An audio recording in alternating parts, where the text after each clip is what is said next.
es la secretaria, o fue la secretaria del Servicio de Medicina Interna de Guadalajara y nos acompaña hoy, así que acaban de operar de los ojos y nada. No sé si vas a venir, pero me alegro que estés aquí con nosotros, ¿vale? Bueno, nos ha dicho Blanca que la predicación es el plato fuerte del día. El plato fuerte es la mesa del Señor, el pan y el vino, que recordamos todos los días, ¿no? Todas las semanas, que Jesús murió y resucitó por nosotros. Y bueno, hoy vamos a continuar con nuestros estudios en Romanos capítulo 6, versículo del 15 al 23, la segunda parte de Romanos 6, y lo he titulado así, Libertados del pecado. Ahí es nada, libertados del pecado, ser libres por fin del pecado, ¿no? Ahora, antes de meternos ahí en harina, ¿os habéis alguna vez aprendido un capítulo de la Biblia de memoria entero? No voy a decir que, a ver, que levante las manos, y menos, a ver, decidlo, ¿no?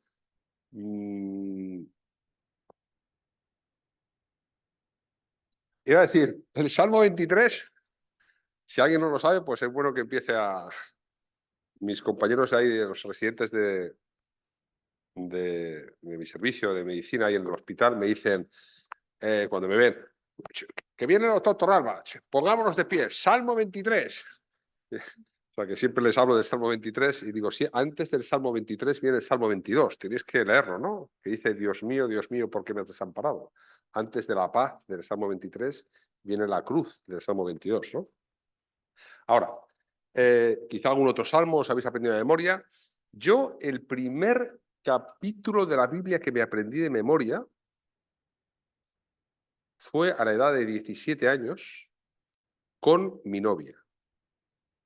Y fue un capítulo muy interesante, ¿no?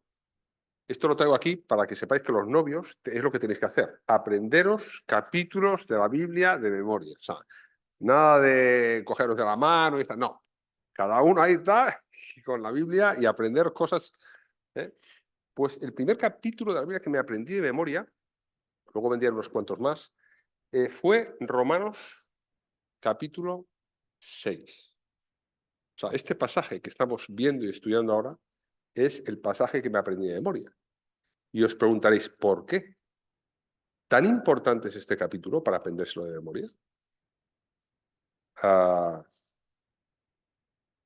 Pues es un poco como nos dijo Ismael. Hablamos muchas veces de lo que es llegar a ser cristiano, pero muchas veces cuando ya somos cristianos, entonces, ¿ahora qué? Es como que nos quedamos un poco ahí. No, ahora hay todo un proceso de seguir a Cristo, de una vida de santificación. Una cosa es la justificación, que cómo llegamos a ser salvos, pero otra cosa es cómo, siendo salvos, vivimos nuestra vida cristiana. Y de eso habla Romanos capítulo 6, Romanos capítulo 7 y Romanos capítulo 8, ¿no? En Romanos capítulo 6 aprendemos básicamente los principios de la santificación. Es un poco algo teórico, algo como misterioso, algo como una especie de posicionamiento de lo que es el principio de lo que es la santificación como cristianos. En el capítulo 7, que lo veremos después, bueno, en las siguientes semanas, se habla un poco de la práctica de la santificación y veremos cómo el cristiano tiene esta lucha con el pecado, ¿no? Y desde dónde parte. Y en el capítulo 8 aparece el poder de la santificación, porque todos somos muy conscientes que vivir la vida cristiana no es fácil, seguir a Cristo no es fácil, tomar la cruz cada día y seguirle no es fácil. Ahora, por eso me importó tanto estudiarme este capítulo de memoria, porque era como el principio, la base para poder vivir una vida cristiana en santidad. ¿Ok?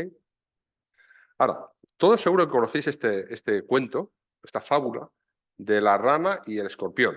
Vanessa, tú no te la sabes. No te la sabes.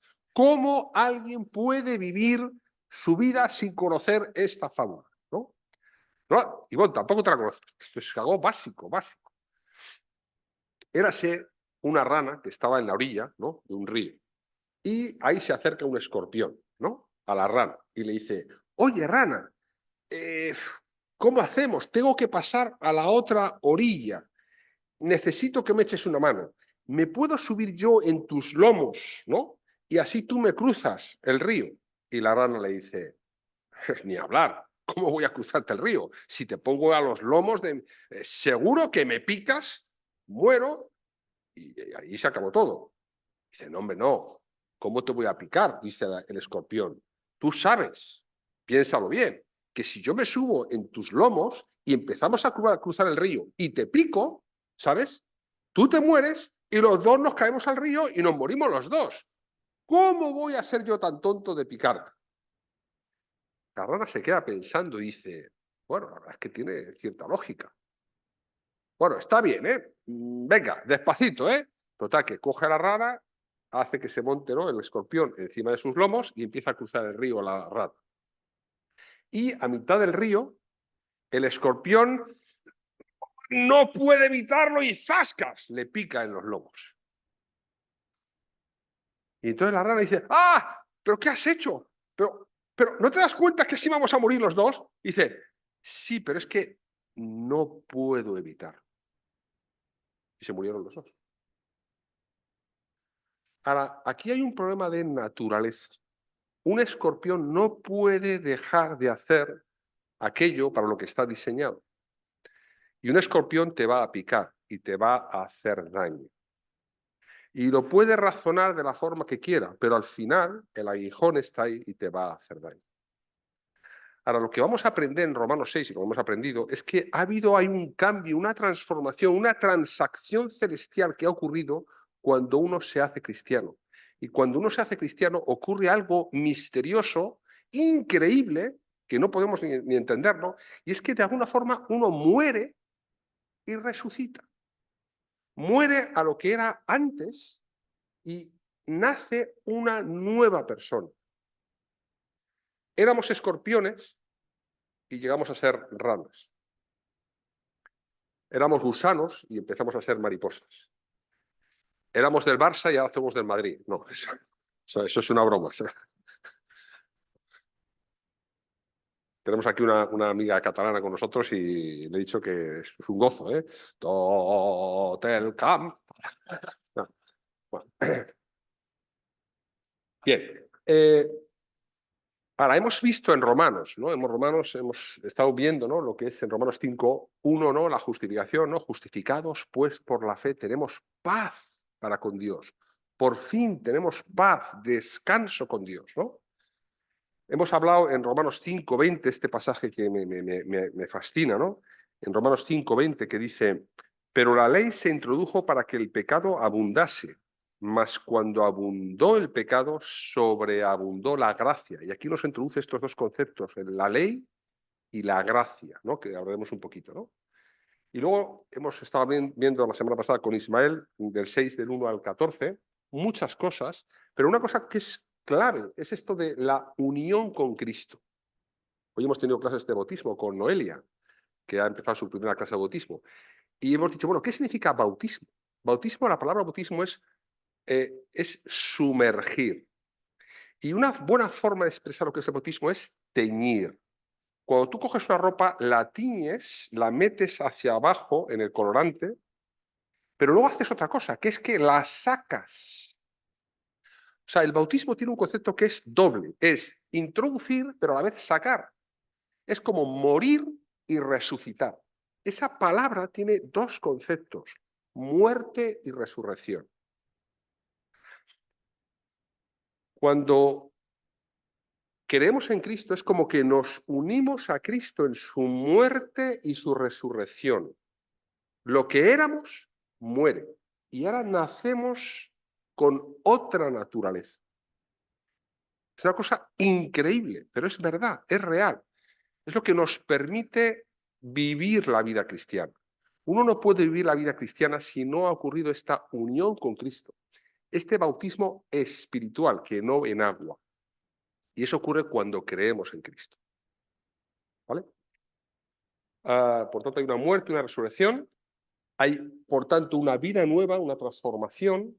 Y la promesa del versículo 14 que nos hablaba Ismael es que el pecado ya no se enseñoreará. No nos tiranizará. Cuando Romanos 6 nos dice que hemos muerto al pecado, no significa que no vamos a pecar más. La muerte significa separación. Cuando morimos físicamente es como que nuestro cuerpo se separa de nuestro espíritu. Cuando yo ofendo a mi mujer, ¿sabéis lo que pasa? Que me dice, a dormir al sofá de la casa. Entonces hay bueno, esto no ocurre, pero hay una separación entre mi mujer y yo, porque hay una ofensa, hay una muerte en el matrimonio. ¿Entendéis? Cuando mi hija me desobedece y le digo, a tu habitación, cuando era pequeña, ahora ya no tanto, ¿no? Pero hay una separación, hay una muerte. Cuando morimos al pecado, no es que se extingue el pecado, es que morimos a una vida de pecado. Ya no practicamos el pecado. El pecado lamentablemente no se ha extinguido en nosotros, pero sí morimos a esa tiranía del pecado. Y esa es la promesa extraordinaria de Romanos 6:14. El pecado ya no se enseñoreará de vosotros porque ya no estáis bajo la ley, sino bajo la gracia. Ahora, la vida cristiana es muy complicada y me ha costado mucho hacer esta diapositiva, espero que la entendamos todos. Y es que aquí esto es nuestra vida antes de Cristo, pero conocemos a Cristo ahí en la cruz. ¿Y qué pasa después? Pues después pasan muchas cosas, pero nuestra vida que ha cambiado, que hemos pasado de ser de escorpiones a ranas, por así decirlo, pues esto no funciona, no funciona. ¿No va? Menos mal. Entonces, de alguna forma, nuestra vida espiritual, ¿no? Seguimos a Cristo y hay altibajos, ¿no? Pero de alguna forma, cuando miramos atrás, y eso es bonito verlo, no te compares con el que está a tu derecha o a tu izquierda, compárate cómo eras tú antes de ser cristiano y vas viendo que hay un progreso. El Espíritu Santo, que ya hablaremos en Romanos 8, entra en tu vida y empieza una transformación desde dentro, ¿vale? Y por supuesto, va a haber altibajos, pero va a haber victoria tras victoria. Y habrá altibajos, pero tu vida futura es mejor que tu vida pasada. Y es lo que tenemos que comparar. Es verdad que hay cristianos que tienen una vida así, ¿no? Que van luchando y hay grandes batacazos, ¿verdad? Sí, no miro a nadie. Hay grandes batacazos. Pienso en el rey David, ¿os acordáis, no? Que a veces hay grandes batacazos, ¿no? Pero hay un progreso. Y hay otros que su vida es así. Y a veces el Señor nos tiene que disciplinar, porque no estamos viviendo conforme a lo que se supone que somos. ¿Vale? Pero en cualquiera de esos tres extremos, el Señor, por su amor, por su gracia, porque ha muerto por nuestros pecados pasados, presentes y futuros, nos tiene reservado, ¿no?, un lugar con Él en el cielo. ¿Vale?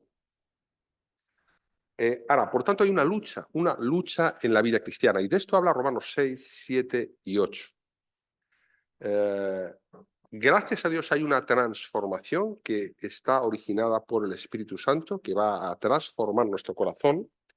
Y aquí, a partir de ahora, empezamos a obedecer a Dios desde la gracia, no desde la ley. Por supuesto que hay una ley, la ley no ha cambiado, pero empezamos a obedecer mediante o por gratitud, por lo que Dios ha hecho por nosotros y en nosotros, desde dentro. ¿Vale? Vale, vamos a recordar de repente la epístola a los Romanos, escrita por el apóstol. ¿Quién escribió la epístola a los Romanos? No, Tercio. Tercio fue el que escribió la epístola, ¿no? Y Pablo fue el que la dictó. Vale, bien. Entonces, la epístola a los Romanos se compone de muchas cosas. El mensaje fundamental de Romanos es esto: el Evangelio, poder de Dios para salvación a todo aquel que cree. Ese es el mensaje poderoso de la epístola a los Romanos. Y está dividido en varias partes, y es un poco una introducción, la justicia de Dios. Se va a hablar constantemente de la justicia de Dios, la justicia imputada, la justicia impartida, que es donde estamos ahora, que es la santificación, la ejemplificada, la justicia practicada y otros mensajes. Estamos en este momento de cómo practicamos entonces la justicia de Dios. ¿Ok? Y vamos a nuestro texto. Si tenéis vuestra Biblia, podemos ir a Romanos capítulo 6, versículo del 15 al 23. Y dice lo siguiente. ¿Qué pues? ¿Pecaremos porque no estamos bajo la ley, sino bajo la gracia? En ninguna manera. ¿No sabéis que si os sometéis a alguien como esclavos para obedecerle, sois esclavos de aquel a quien obedecéis, sea del pecado para muerte o sea de la obediencia para justicia? Pero gracias a Dios, que aunque erais esclavos del pecado, habéis obedecido de corazón a aquella forma de doctrina a la cual fuisteis también entregados. Y libertados del pecado, vinisteis a ser siervos de la justicia. Hablo como humano, por vuestra humana debilidad, que así como para iniquidad presentasteis vuestros miembros para servir a la inmundicia y a la iniquidad, así ahora, para santificación, presentad vuestros miembros para servir a la justicia. Porque cuando erais esclavos del pecado, erais libres acerca de la justicia. Pero ¿qué fruto teníais de aquellas cosas de las cuales ahora os avergonzáis? Porque el fin de ellas es muerte. Mas ahora habéis sido libertados del pecado. Segunda vez que lo hice, libertados del pecado. Y hechos siervos de Dios, tenéis por vuestro fruto la santificación y como fin la vida eterna. Porque la paga del pecado es muerte, mas la dádiva de Dios es vida eterna en Cristo Jesús, Señor nuestro.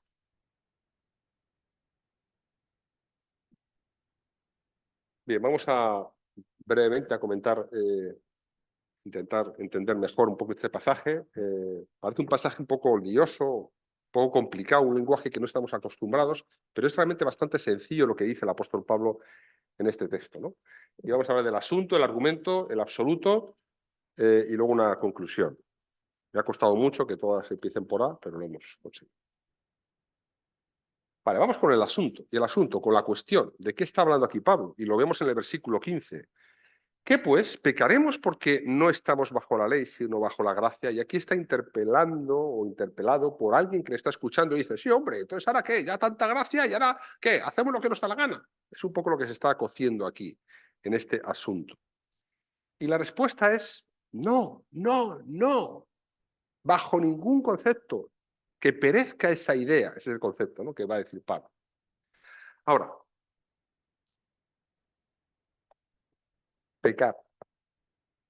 ¿Pecamos como cristianos? ¿Hay pecado en la vida del cristiano? Pues si me acompañáis a Primera de Juan, hay que decir que sí. Lamentablemente sí. Y hay dos textos que son muy importantes leerlos y entenderlos, porque de hecho en el cristianismo ha habido una corriente de lo que es la perfección cristiana, el perfeccionamiento cristiano, que dice que alguno llega un momento en su vida que ya no peca más. Entonces, eso no es así, no es correcto. Y eso lo leemos por esto. Primera de Juan capítulo 1, versículo 8 dice, si decimos que no tenemos pecado, nos engañamos a nosotros mismos y la verdad no está en nosotros. Si no tenemos pecado, por tanto tenemos pecado. Y el versículo 10 dice, si decimos que no hemos pecado, le hacemos a él mentiroso, a Cristo, y su palabra no está en nosotros. Por tanto, el cristiano va a vivir durante su vida cristiana terrenal con pecado. Va a luchar. Es verdad que ha muerto al pecado, el pecado no se ha extinguido. Tiene que vivir una vida de separación del pecado, pero pecará puntualmente. Ahora, ¿debe el cristiano vivir una vida de pecado? No. El cristiano no puede ni debe vivir una vida de pecado. Y aquí tenemos 1 Juan capítulo 3, versículo 9. Dice, todo aquel que es nacido de Dios no practica el pecado. Podemos pecar puntualmente, pero no practicamos, no tenemos una vida de pecado. ¿Vale? ¿Por qué? Porque la simiente de Dios permanece en él y no puede pecar porque es nacido de Dios. Aquí están estos tres conceptos. La pena del pecado ha sido pagada por Cristo en la cruz y hemos sido justificados del pecado. Luego está el poder del pecado, desde lo que nos habla Romanos 6, 7 y 8, cómo vivimos con este antiguo señor déspota que es el pecado, que nos domina, que nos tiraniza. Pues el cristiano ha sido librado del poder del pecado, porque ha muerto al pecado. El pecado ya no tiene poder sobre él. Pero falta esto, que es futuro, la presencia del pecado. Todavía tenemos contacto con el pecado, pero algún día, cuando estemos en la presencia de Dios, allí ya no habrá, bajo ningún concepto, ningún tipo de pecado. Nuestro corazón será completamente puro, seremos perfectos. Seremos como Él es, porque le veremos tal como Él es. Entonces, volviendo a Romanos,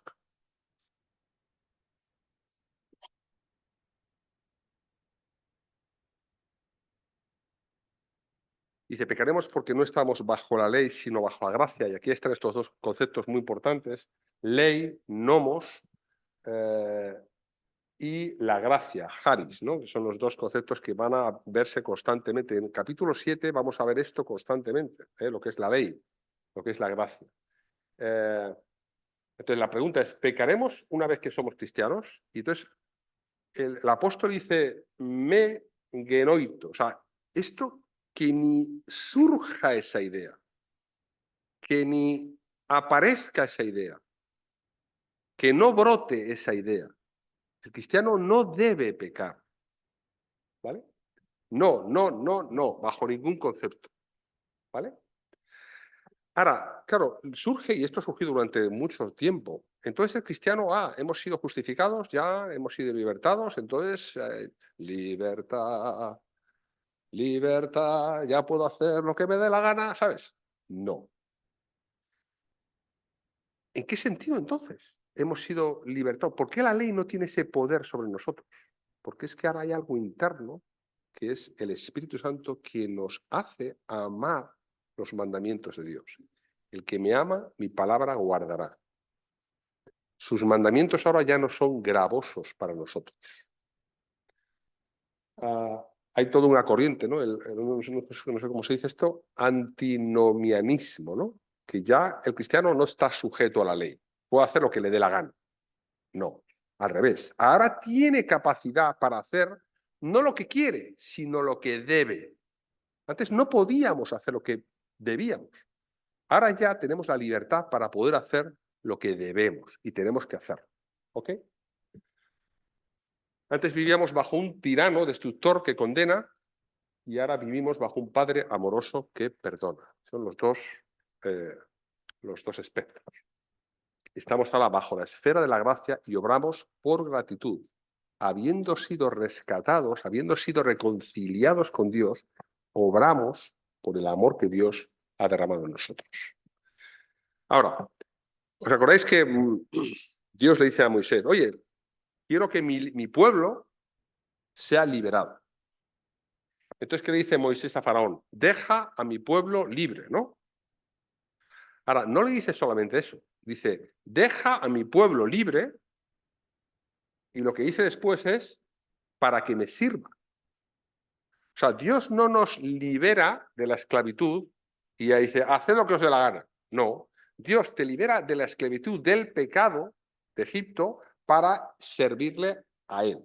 Es un intercambio de amo. Ahora estamos bajo un amo que es bueno. Antes vivíamos bajo un amo que era malo, que es el pecado.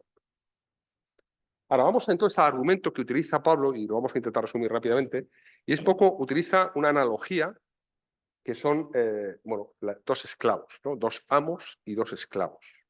Aquí tenemos un esclavo, ¿no? Con el látigo, ahí el amo, y aquí tenemos también, porque somos todos esclavos de Cristo, somos dulos de Cristo.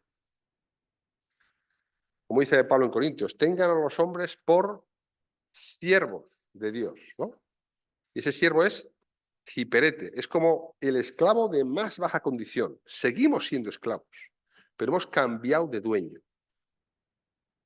Ahora, ¿cómo lo argumenta Pablo? Pues lo argumenta de una forma clara. Él dice, mira, hablo, bueno, lo dice en el 19, ¿no? Dice, hablo como humano, por vuestra humana debilidad.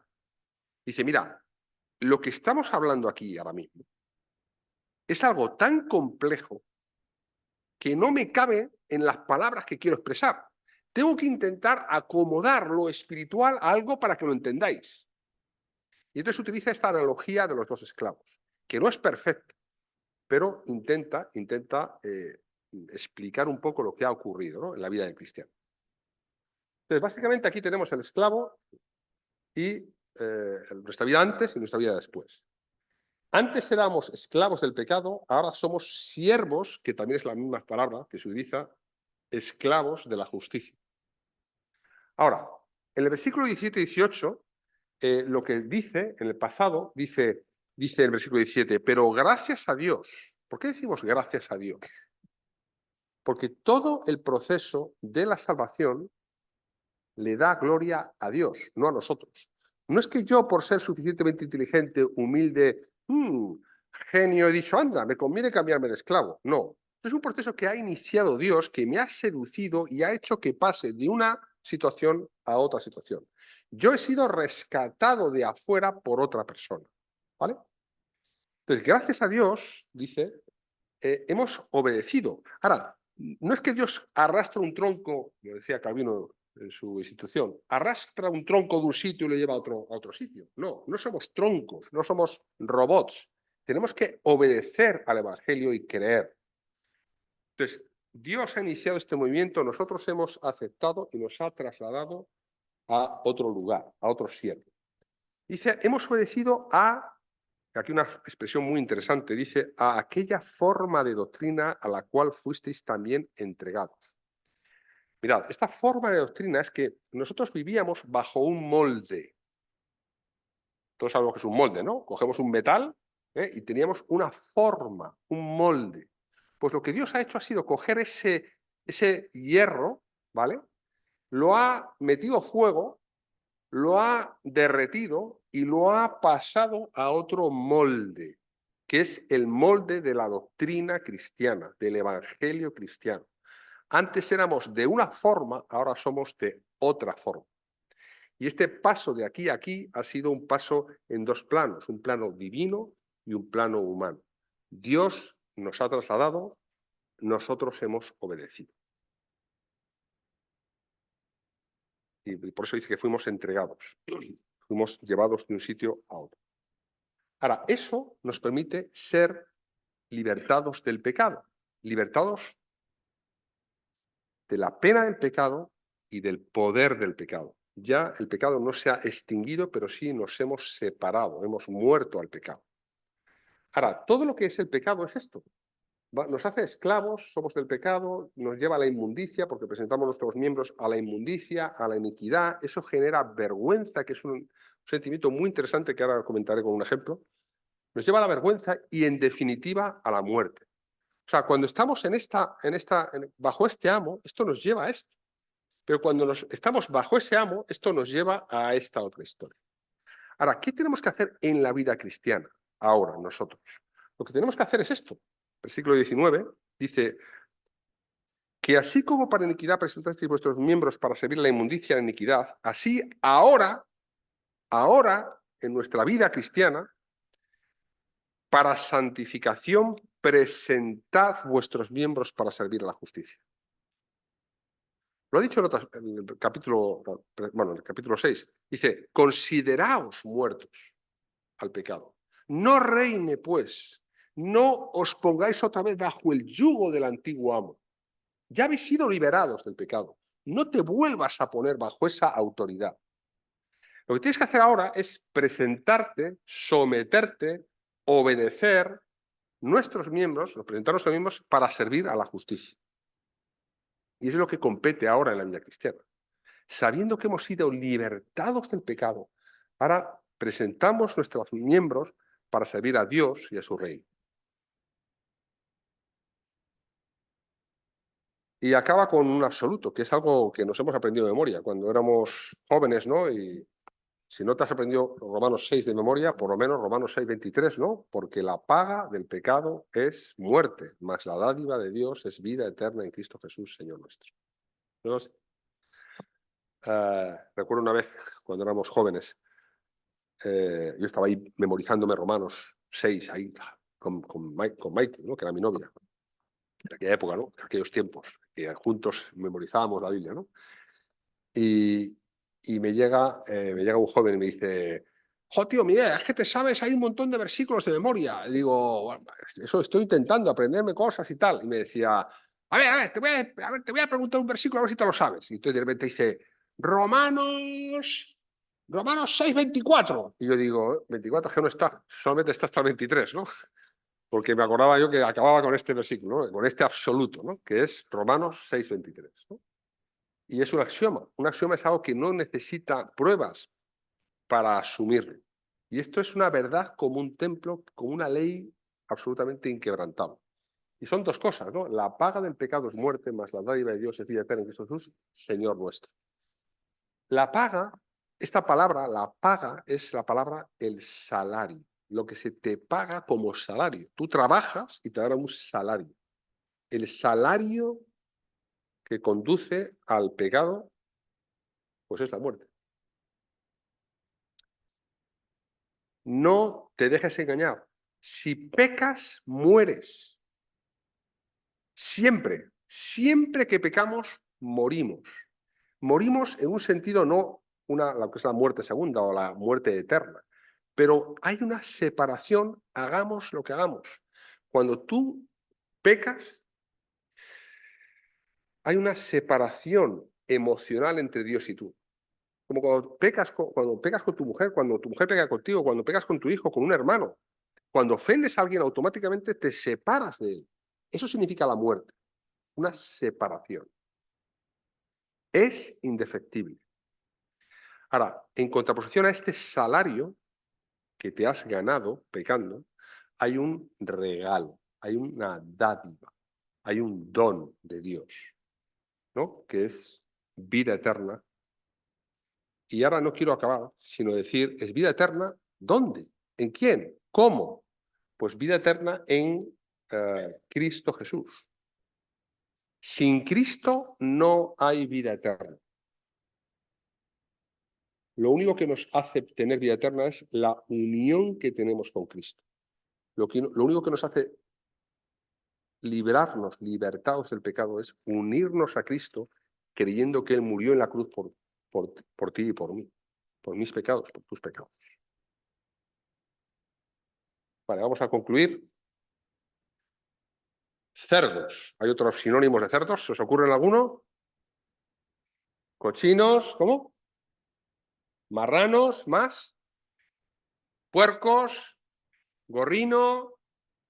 Hay muchos, ¿no? Además en Latinoamérica hay otra forma, no sé, hay muchas formas de decir esto, ¿no? Chancho, se ha dicho, ¿no? Chancho, ¿no? No sabía yo esto. Ahora, están infelices ahí, están, no sé si lo veis bien, están tristes, hay los marranos, los cochinos, los cerdos. Parece estar en su salsa, en su jugo. Están disfrutando. ¡Ay, qué gusto y tal aquí, ¿no? Ahora, la vida como cerdo, claro, uno como cerdo lo vive bien, ¿me entendéis? Cuando eres un guarro, pues no te das cuenta, ¿no? No te das cuenta. Ahora, tu vida antes de Cristo era así. Ahora, cuando Dios entra en tu vida y te conviertes a Dios, lo que ocurre es que te conviertes en un gato. Ahora, el gato no tolera estar sucio. No lo soporta. Si se mancha, ¿qué va a hacer? Va a lamerse constantemente hasta dejar su piel absolutamente. Por eso no te cuesta nada que un gato se acerque a ti, tú le coges, le acaricias, ronronea, porque es que está limpio. Los gatos están limpios, parece como que no. O sea, es increíble. Dios ha hecho eso en nuestra vida, nos ha transformado de cerdos a gatos. ¿Pueden los gatos mancharse?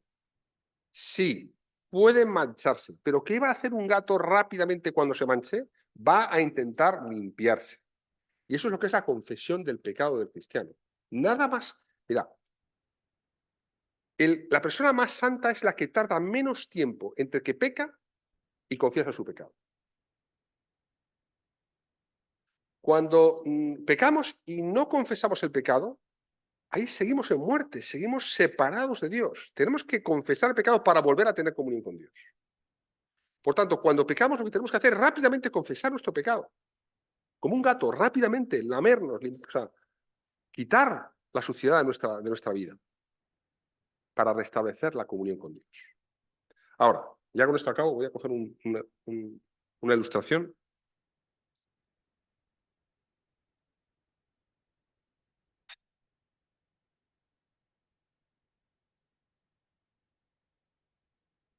Tengo aquí un plato, una cuchara y un cuchillo, ¿vale? Entonces, yo no sé si habéis comido con gente que es guarra. Es interesante, ¿no? Hay gente que es que, o como que con las manos, o que no. A los niños tenemos que poco a poco enseñarles a comer bien, a levantar, ¿no? La cabeza, a no coger las cosas con las manos, ¿no? A coger los cubiertos, a cortar tenedor, cuchara. Es un proceso. Ahora, cuando un hijo va a casa de otro y los otros ven cómo come, habla un poco de cómo se le está enseñando al niño, ¿no? De cómo hay que comer. Hay que haber hay unas leyes de decoro, de educación, de cómo tenemos que comer. Entonces, por ejemplo, no se coge así la cuchara y se caza así, ¿no? ¿A que no? Si yo fuera a vuestra casa y hiciera así, ¿de dónde ha salido este, no? No haría así, la verdad. A que os da de entera si me veis hacer esto, ¿no? Yo tengo una compañera, ya tiene 50 años, médico ella, que hace así, corta con el cuchillo del tenedor y hace así, coge pues un cacho de canelón, por ejemplo, con el cuchillo y hace así,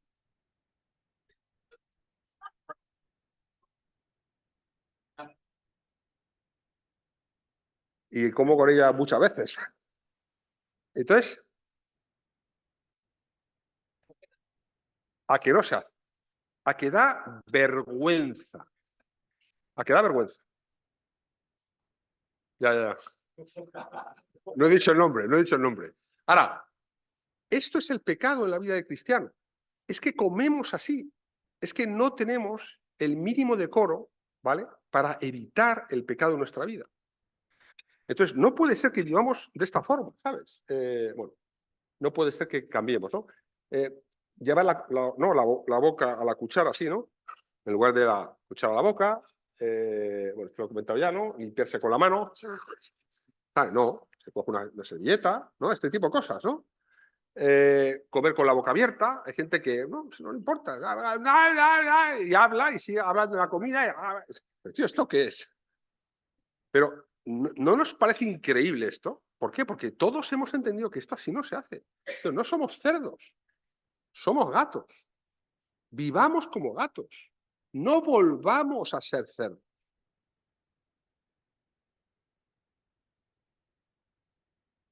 Ahora, ¿qué hacer? Pues lo que tenemos que hacer en nuestra vida de santidad es servir. Servir con nuestros miembros a la justicia. ¿Y cómo podemos servir? De mil formas. Echar una mano a la gente. Echar una mano a la gente. Estamos para ayudarnos los unos a los otros. Aquí como hermanos y a la gente que no es activa en la iglesia. Echar una mano, que la gente vea que somos diferentes. Dar de tu tiempo, de tu dinero, tal, pero de tu tiempo. Lo más preciado que tienes en la vida es no tu dinero, tu tiempo. ¿Cómo inviertes tu tiempo? Es lo que revela si eres un gato o eres un cerdo, ¿no? Asumir responsabilidades. Ya está bien. Deja ya de ser niño. Madura. Echa una mano a los otros. Y no sé servido. Los niños son servidos, dan mucho trabajo y no trabajan. Tú tienes que empezar a trabajar y no servirte de los demás. Ora por la gente. Ten una vida espiritual fuerte. Piensa en los demás. Cuando oramos por los demás, intercedemos por los demás, estamos pensando en los demás, no en ti mismo. Practica la oración hacia otros, ¿no? Discipula a alguien, invierte en vidas, toca vidas de personas. Es la forma en la que vamos a ver que eres un gato y no eres un cerdo. Vamos a orar. Padre Celestial, queremos darte gracias por este pasaje maravilloso que nos habla el corazón y cuántas veces deberíamos leer y releer este pasaje y entenderlo y asumirlo en nuestra vida.